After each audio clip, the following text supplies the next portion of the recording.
called the constant.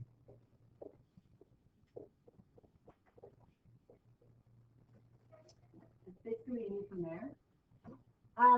The value in front, the coefficient is the highest power. It's called the leading coefficient. So if we had 3x cubed plus 2x squared plus 7, the 3 would be the leading coefficient because it's the value in front of the highest power.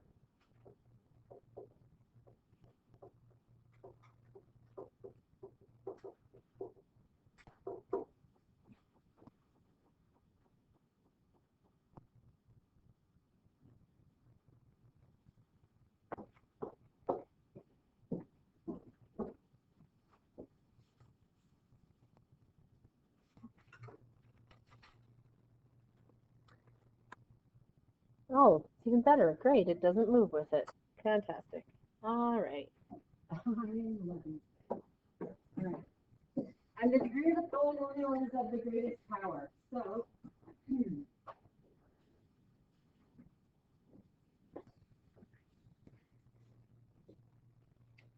this here is degree 0, because this would be x to the 0.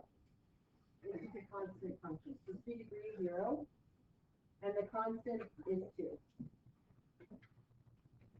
So we'll say t equals 2. This one's linear, so you've done constants, you've done linears, you've done quadratics. We're going to do cubics, quartics, and quintics. So you can go up to x5, that's the largest you can go up to, or you can force it to do. Most of the time I see x4 is the go-to on the diplomas. They don't often go to x5, but they're on. So the degree of this one is degree 1, because your largest exponent is 1. The leading coefficient is the value in front of it, so 3.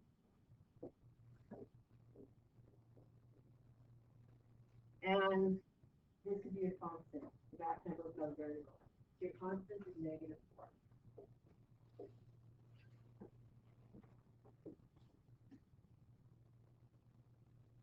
A quadratic is degree 2 because your largest exponent is 2.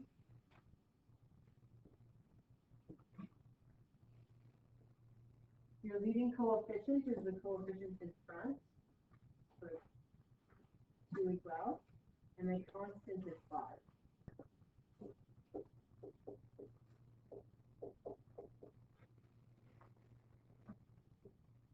This is a degree 3. The leading coefficient if here is a 1, so if there's nothing there, it's 1.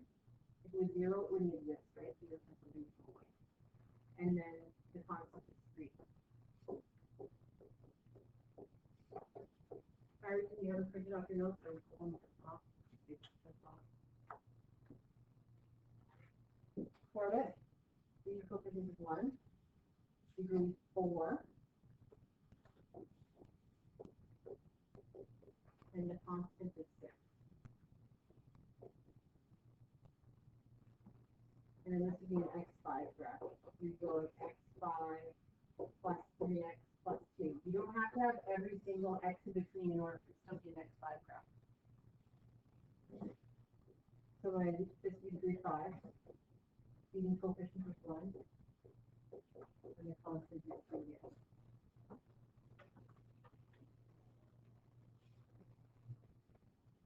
So we learned how to solve these ones when it was linear. You put a y in to get your x-intercept for solving for x. When it was x squared, we learned x last year. You plug the 0 into y and you either factored or quadratic formula, right? Anything greater than square, so cube, 4, 5, you're going to have to do synthetic division or long division. And long division is not the easiest and most people do not like it. So synthetic division is usually your go-to. Which you never learned before.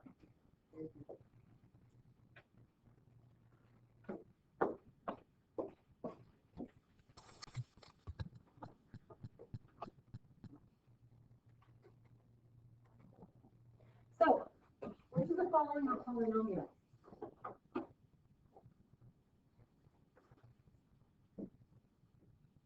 Determine whether each line is a polynomial function. This by checking first if it can be written in the above form. And second, that the exponents and coefficients follow the given rules. If there's a polynomial function, give it a degree. So this is just x5, x to the 1 coefficient, right? So this is a poly. And its degree what? X squared largest exponent. Got it.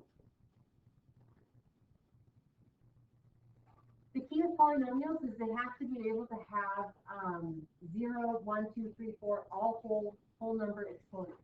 Okay? So this one has a 2, so a lot of people say it's 3, 2. It has an exponent of 2, and then this one has one of 1, negative 1. So this would actually be just negative 4 over x. That's not a polynomial. Remember you put negative exponents at the bottom? This isn't a polynomial because you can't have a negative exponent.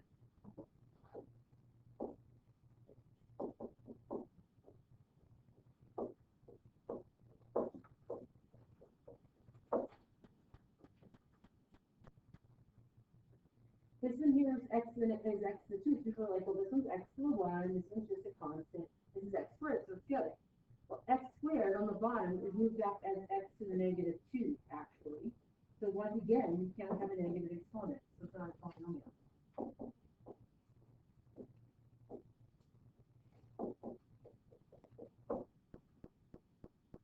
This one here is 3x4, so that's good. This x cubed, and this is just a constant, root 6. Root 6 is just 2 points from decimal. Like, so they could have just wrote 2 points from decimal if they wanted to instead of root 6. So this is a polynomial. This is just a constant. So this is a polynomial of degree what? So like 6.4. So people will say, well, if this is a polynomial, then so is this. It's just under the square root sign. These x to the 5, these x to 6. The square root of x actually can be written as a fraction exponent from grade 10. The exponent on x is just a 1 here, right? Because it doesn't have an exponent. So how do you write a radical into a fraction exponent? You take the index as 2 and you bring it underneath.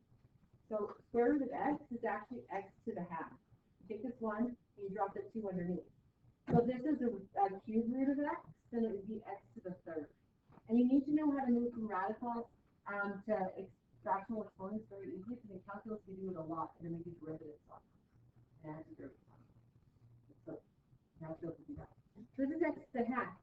So it's not a polynomial because you can't have fraction exponents. You can only have whole number exponents. So that one's out. Some people will say, well, this isn't a polynomial. Actually, it is. When you expand it out, you're going to get x cubed, x squared, x, and number. So this is fine. It's a polynomial. It's just a cubic polynomial, and x cubed broke down to its factors as well.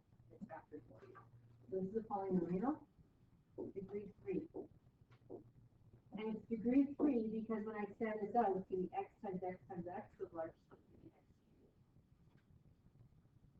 And then this isn't a polynomial because you can't have a variable exponent. That's actually an exponential function. Can't have variable. So the key thing here is the only exponent you can have is a whole number. So 0, 1, 2, 3, 4, 5, 6, 7, 8, 9. So polynomial functions can be analyzed identifying degree, and behavior. So, and behaviors like this way ends up and down, down, quadratics, right? Domain and range to look at, and the number of x-intercepts. But we're going to go to more detail. You don't have to write this because we're going to go over all of that. All right.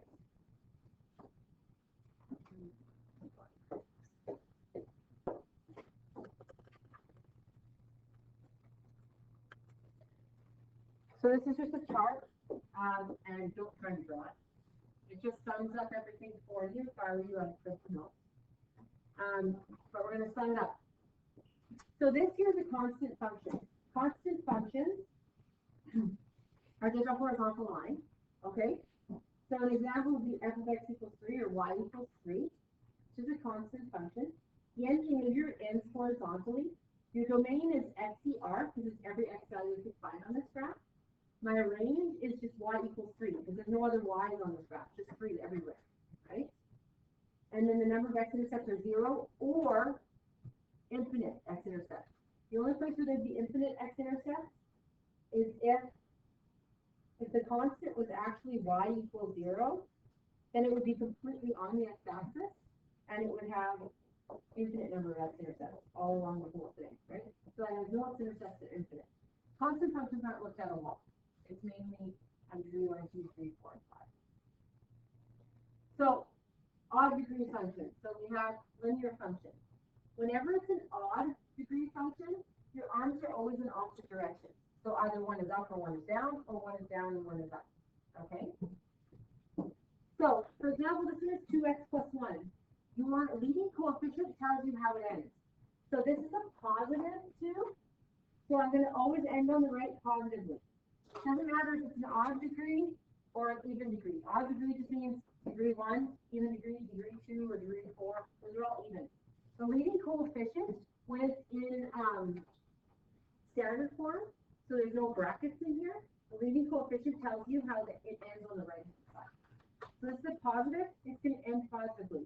And because it's an odd function, my other arm's going to be down. Because when it's odd functions, one arm is up, one arm is down, always. When it's an even function, both arms are either up or both arms are either down. Okay? Odd functions are awesome for domain and range because their domain is XER and their range is YER. So degree 3 functions and degree 5 functions are also odd, so they're going to be XER, YER. Their domain and range, unless it's a word problem. And I can have at most one x-intercept. You can always have at maximum the degree. So this is degree 1, I can have at max one x-intercept.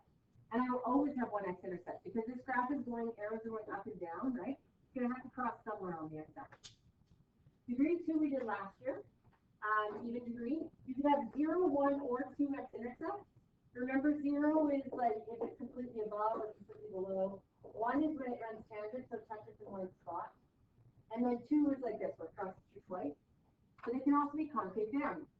Now this example is positive 2x squared minus 3, so it ends up on the right because it's positive, right? And because it's an even degree, I also end up on the left as well, because your arrows are always in the same direction for an even degree. So if it ends up on the right, it's going to end up on the left as well. Your domain is XER, and your range is going to be greater than or less than whatever your vertex y value is. So in this case, it's going to be greater than or equal to -3. All right.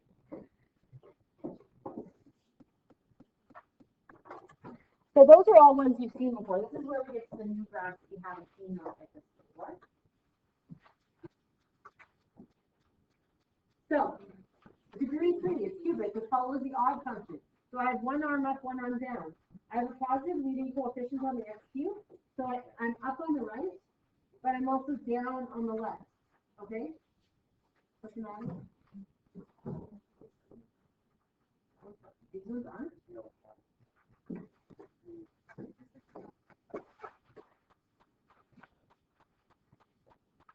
I must have bumped down to the next page and not one in.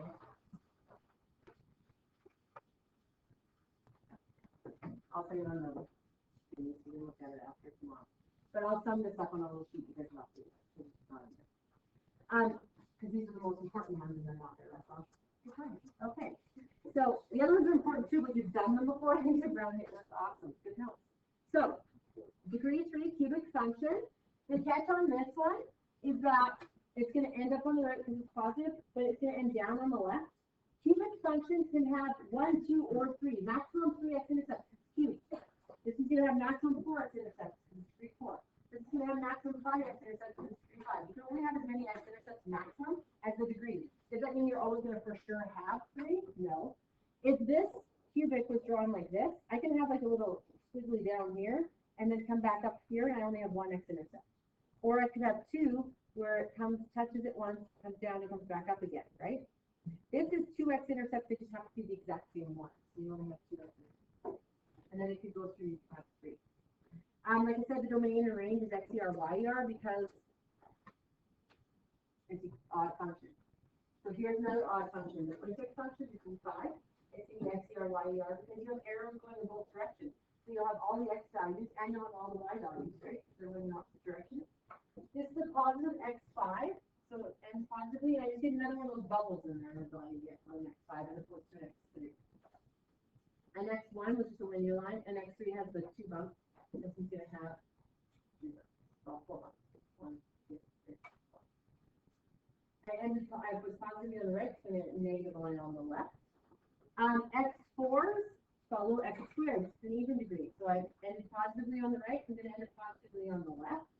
My last name is Wedger, and I love it because it's easy to do this. So if the W is positive, and it's positive leading coefficient, it made a Wedger. It's great, not in left or something. And then math is what it looks like when it's a negative x4. Right here, positive, math, negative. That's how I need to remember it. Your domain on this one, same thing, XER. Have you noticed that all of them have XER domains because it's a polynomial, right? And the range is going to be just like a quadratic, but you're going to look for the lowest value or the highest value it can be. If it was this one, if it's talking up, then it would be y is greater than or equal to the lowest value. And if it's down, it's y is going to be less than or equal to the highest value. There's a real big sum up of those differences. They make more sense when we go through examples.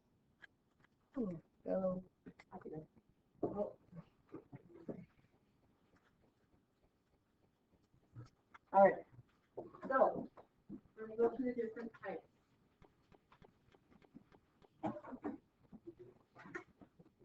For each polynomial function, identify the following characteristics. You have to say if it's even or odd. Remember, if arrows are going in opposite directions, it's odd. If arrows are going in the same direction, it's even. Easiest way to talk. So for these two functions, we're going to tell even or odd.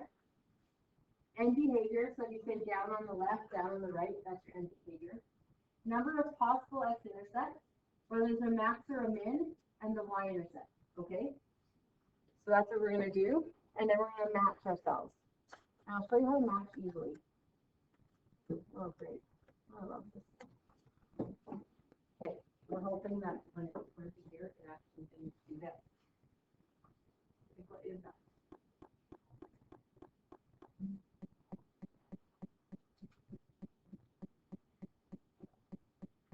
I skipped over this one. All right. Yay. Okay. Hi. All right. So when we look at these, if you look, you can figure out whether they're cubic, quadratic, or whatever they may be. This one here, opposite arrows. So I know it's either an x cubed or an x5, right? Well, it's not an x1 because that would be a straight line, and that definitely is not a straight line. Okay. This one's going to be an even function, and it would make a Wagner, really looking weird W, but Wagner nonetheless, so it's an x4.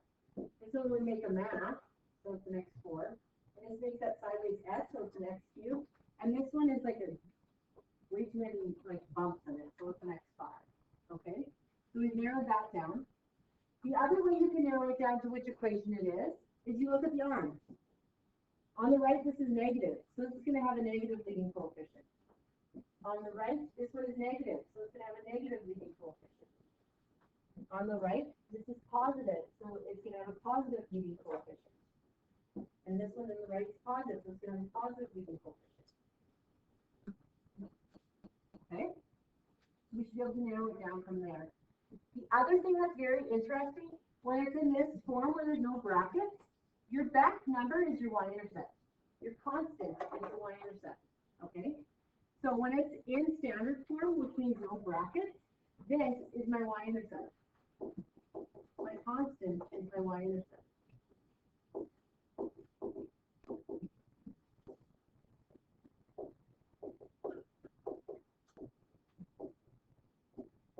So there's a whole bunch of ways I can narrow this down. I can narrow down which equation matches just by the look of the graph, which is an x5, x squared, x4, right? Then I can narrow them down by the leading coefficients, or I can narrow them down by their y-intercepts. So let's prove this one is an x5. So if it's an x5, it's this equation. That's what we're saying. We're saying that this one is c. Okay? Negative leading coefficient. It ends negatively. x5 means arrows going opposite direction. Positive 1 y-intercept. Positive 1 y-intercept. We know we're right. Let's look at B. B is an x4 because it doesn't m. It makes math, so it's negative. So I know I have a negative leading coefficient. Negative x4 is this graph, B. So B is B. And I have a negative 6 y-intercept. This looks like negative 60, because these are going down by 4s, right? This one here is a positive x4 graph because it looks like a really good W. It's positive because it ends up on the right, so it looks like it should be C. Positive 16, it's be 16, you go by 10. And then this one would be the x cubed graph, so A. You could have labeled it f of x as well, that would be just fine. Positive leading coefficient, y-intercept is 2.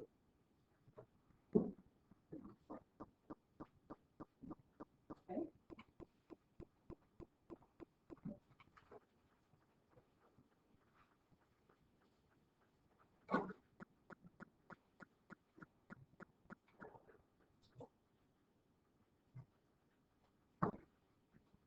Really, what is that?